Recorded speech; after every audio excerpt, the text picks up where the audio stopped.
Hari ini kita masih akan melanjutkan prinsip dari animasi. Kita mencoba untuk belajar prinsip-prinsip animasi dan mencoba untuk mengaplikasikannya di animasi dasar yang akan kita buat.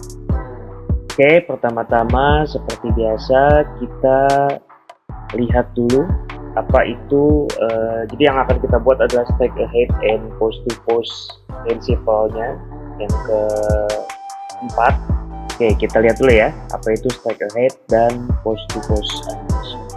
This video is based on the 12 principles of animation as described by Frank Thomas and Ollie Johnston. Alright, so the fourth animation principle is called straight ahead and pose to pose. This term describes two methods used to animate drawings. The first method, straight ahead, is where you draw the first drawing, and then you draw the second drawing, and then the third drawing, and so on. It's basically animating as you go. The second method, pose to pose, is where you draw the beginning and end of each main pose and go back later to fill in the drawings in between. So there are benefits to both methods. Pose to pose is generally better for most actions because it gives you the most control. You have a good idea of what the action is going to look like very early in the process. So instead of worrying if the character is going to end up in the right place, you decide where they end up from the beginning and work backwards. Also, using straight ahead animation can lead to the character changing size or being on a different level from beginning to end.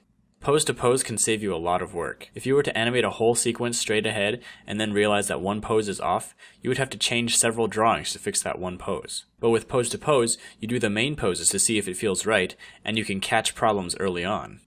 Straight ahead animation, on the other hand, is good for animation that is unpredictable. Some examples of this include fire, water particles, clouds of dust, explosions.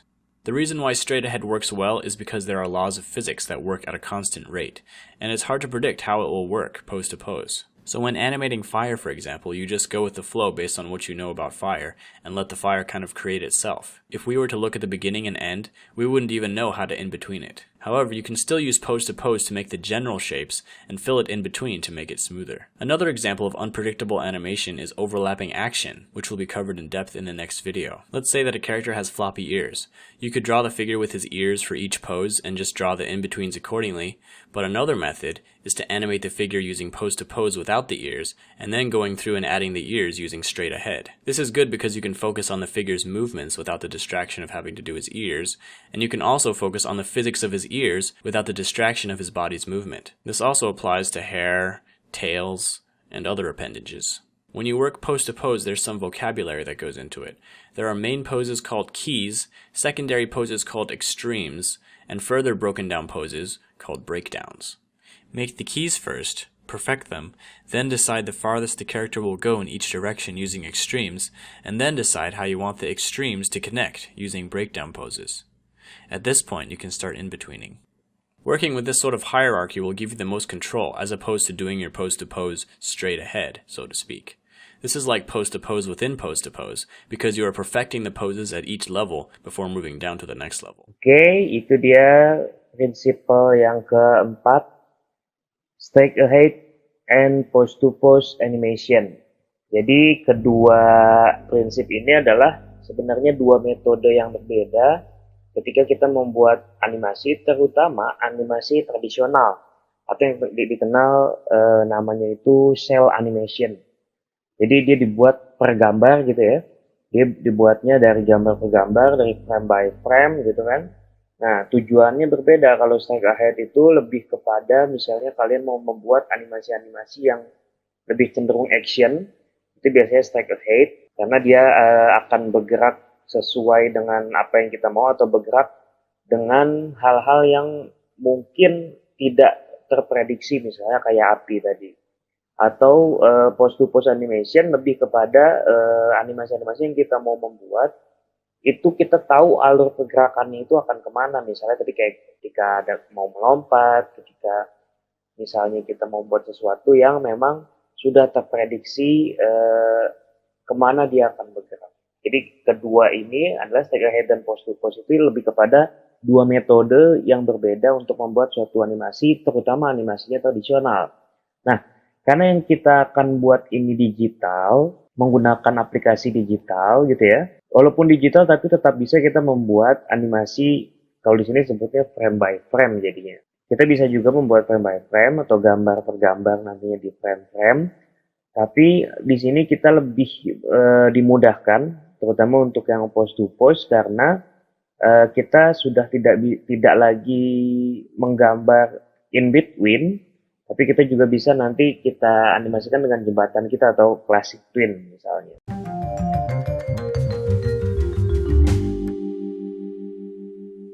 Untuk pertama yang akan kita buat adalah kita mencoba untuk membuat animasi api menggunakan striker head, metode striker head.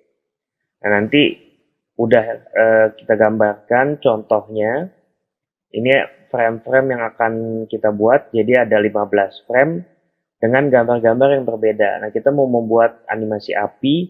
Nah, api itu kalau misalnya kalian riset, jadi ketika kita membuat animasi, itu benar-benar kita harus riset dulu sebelumnya ya.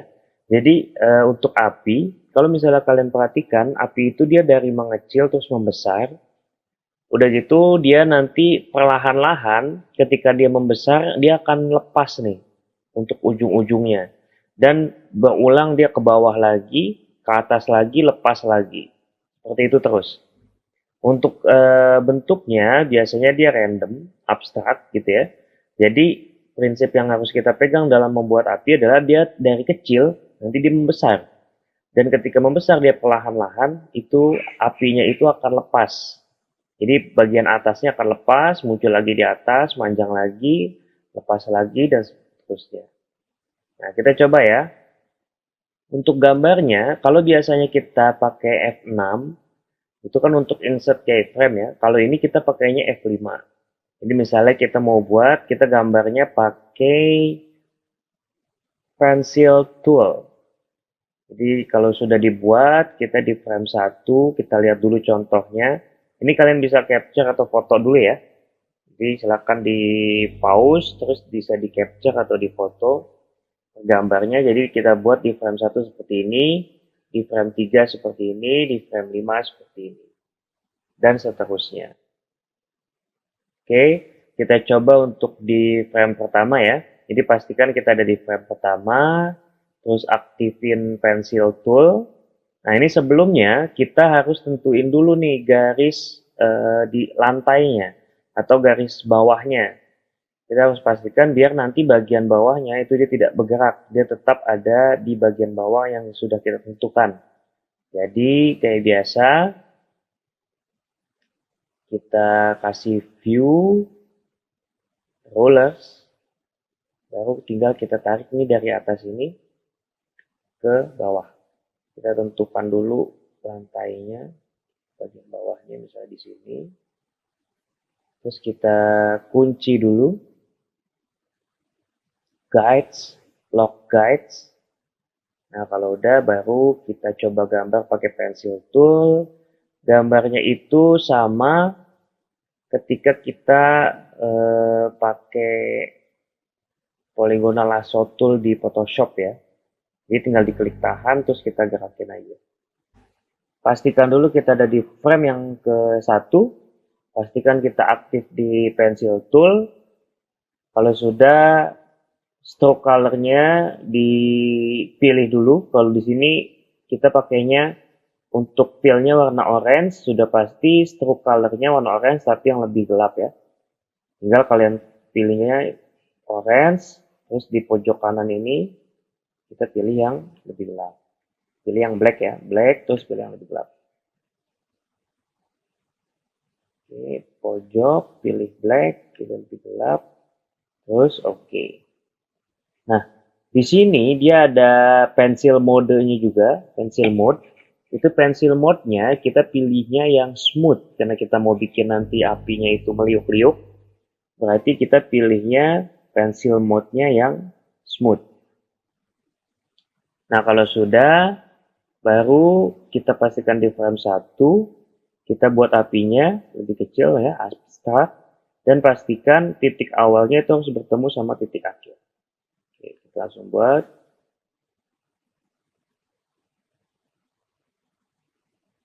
Oke, set. Nah, pastikan dia ketemu ya. Kalau misalnya dia ketemu, ketika kita pakai paint bucket tool, kita tuangkan, nah, dia nanti akan berwarna. Tapi kalau misalnya titik awalnya tidak ketemu titik akhir, dia tidak akan berwarna.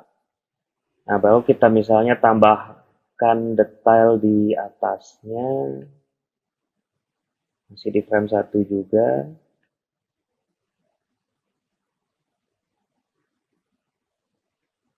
Misalnya.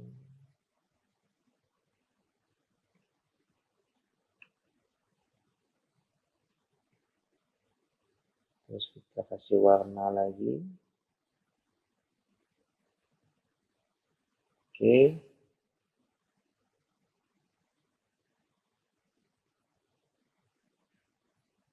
Nah, ketika kita bisa membuat seperti ini, terus kan kita nantinya akan buat lagi, ini kan di frame 1 ya. Kita akan buat lagi nanti di frame 3, frame 5, frame 7, 9, sampai frame 15. Nah, kita buatnya biasanya kan kita pakai insert keyframe atau F6.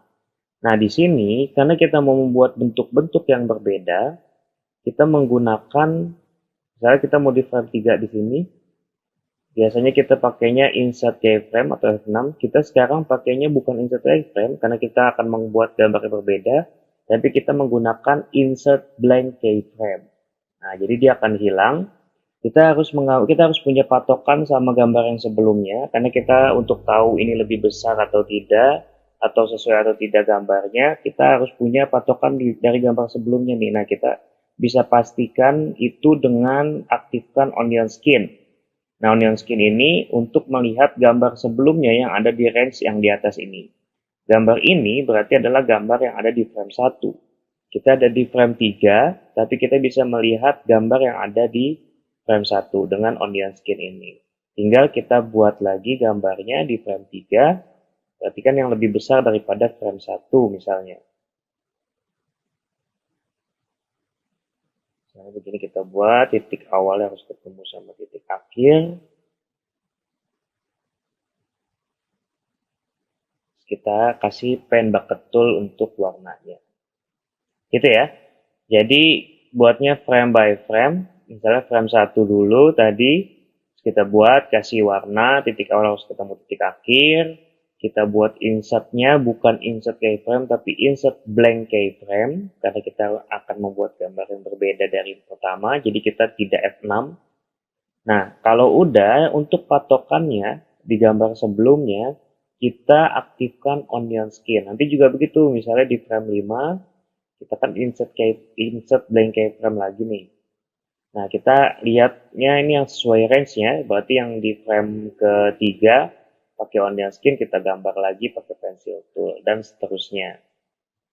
Jadi kalian buat terus-menerus, contohnya seperti ini, paling tidak, contoh dari gambarnya, dari frame 1, 3, 5, 7, 9, 11, 13, dan 15. Nah, nantinya dia akan jadi seperti ini. Jadi frame 1, frame 3, dan seterusnya sampai frame 15. Ketika kita play nantinya, nah dia nanti akan tampak seperti ini. Nah, ini namanya straight ahead animation. Gitu ya.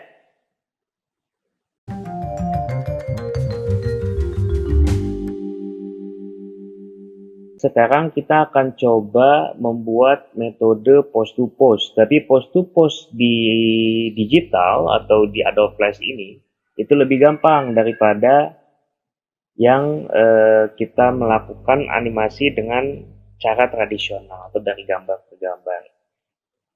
Nah, kalau di sini kita buat baru dulu ya. Untuk post to post, file new, action script 3.0, besarannya kita kasih seperti biasa 1280 kali 720, frame rate 25 frame per second. Kalau sudah oke. Jangan lupa di fit in window. Nah, kita mau membuat post to postnya itu lingkaran, tapi di Adobe Flash post to post itu lebih mudah. Jadi kita harusnya kan kalau di yang tradisional bikin post to post itu case-nya dulu, terus kita buat extreme, breakdown, terus in between, kan itu ribet ya. Nah, kita mau buat sekarang, kita kombinasikan dengan teknik yang namanya motion guide di Adobe Flash. Jadi kita tinggal bikin track-nya aja, nanti si objeknya akan mengikuti track yang akan kita buat. Nah, misalnya kita mau membuat bola, jadi kita pakai oval tool, tanpa stroke, warnanya misalnya warna hitam, tinggal tekan shift terus bikin lingkaran, jangan terlalu besar kayak gini misalnya. Nah, kayak gini. Nah, jangan lupa kita harus kalau mau bikin motion guide, kita harus buat objeknya itu jadi movie clip dulu. Berarti kita tekan F8 di keyboard. Convert to symbol, kasih nama bola, type-nya movie clip, registration di tengah, kalau sudah oke. Nah, kalau udah, kita udah bikin objeknya, sekarang kita akan buat track-nya. Nah, track-nya itu caranya, kita klik kanan di layar 1, di situ ada pilihan Add Classic Motion Guide. Nanti di atasnya akan ada layer guide. Nah, di guide ini, di frame satunya, kita akan membuat track si bolanya itu akan bergeraknya seperti apa. Jadi nantinya bola ini akan mengikuti alur dari si track yang akan kita buat. Nah, tracknya misalnya kita akan coba untuk pakai pencil tool. Nah, pastikan di frame 1 layer guide ya, pakai pencil tool. Misalnya kita mau bikin dia mantul dari kiri ke kanan. Begini, kita buat begini, terus kita ke kanan. Nah, misalnya begini. Nah, sebelumnya kita harus pastikan dulu misalnya kita mau membuat animasinya ini sampai 45 frame. Berarti harus konsisten nih, tracknya dulu yang harus konsisten, dia harus sampai frame terakhir. Misalnya sampai frame 45, berarti kita harus F6 atau klik kanan insert keyframe. Jadi dari frame 1 sampai 45 dia harus konsisten, harus sama. Dan tidak boleh ada yang terputus ya kalau motion guide. Nah, baru kita balik lagi ke layer 1, ke bola, kita pastiin aktif pakai transform tool, dia kan ada titik tengah putih nih. Arahin kursornya ke dekat titik putih, jangan kena titik putih, tapi dekat titik putih misalnya begini. Kita klik kiri tahan, arahin titik putihnya biar sampai nempel ke track bagian yang kiri. Nah, ini kan ini berasa kalau nempel ya. Di frame 1 kita tempelin titik putihnya di track bagian kiri, kalau udah. Nah, harusnya kan kalau post to post kita buat nanti si bolanya ini dia ada di sini, terus ada di sini, terus nanti dia ada di tengah, in between namanya ya. Tapi kalau misalnya di Adobe Flash kita pakai namanya Text Motion Guide, tinggal kita tentuin titik awal dan titik akhirnya aja. Berarti kita tinggal pindahin di frame 45, misalnya kita insert keyframe. Nah, kita pindahin bolanya ini ke bagian track yang ada di kanan. Caranya sama kayak tadi, pastikan titik putih tengahnya ini nempel sama tracknya.